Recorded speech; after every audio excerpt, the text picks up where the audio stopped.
1 in 10 Wisconsin residents have been convicted of at least one OWI, but you would never know it by looking at their car. That's not the case in the Buckeye State.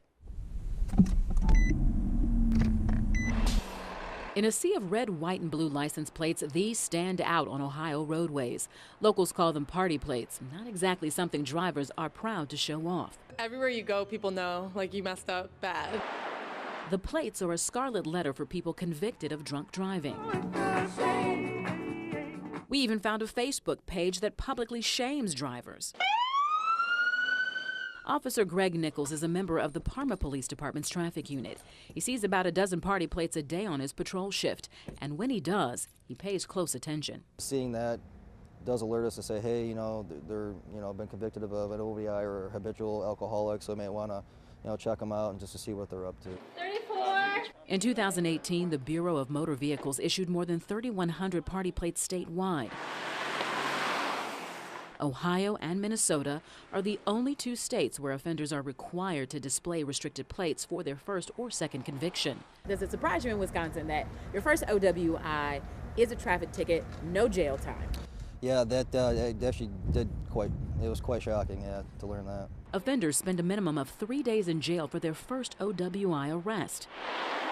When we drove around the Buckeye State looking for the bright yellow and red plates, they weren't exactly easy to find. What we're noticing is those who have these plates do the best to conceal them by putting what we call a film over it so you can't really detect what it is. In the Ohio City District of Cleveland, breweries, taverns, and bars are bustling. One is all it took. Bartender Davidian Pearl serves up drinks and words of wisdom. Were you fearful, though, you might have to wear those plates? Yeah, I was. I didn't want that. Pearl was convicted of an OWI years ago in Ohio.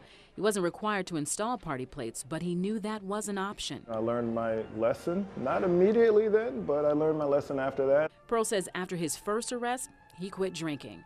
He's just thankful he got a second shot after making one bad decision. I no longer drink, so I am just thankful that my life didn't take a turn in the direction of greater chaos on myself or on another family. But for those who continue to drive drunk, the shame remains. Shame, shame, shame, shame.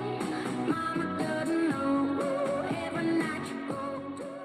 Ohio's laws on drunk driving aren't just embarrassing, they're expensive.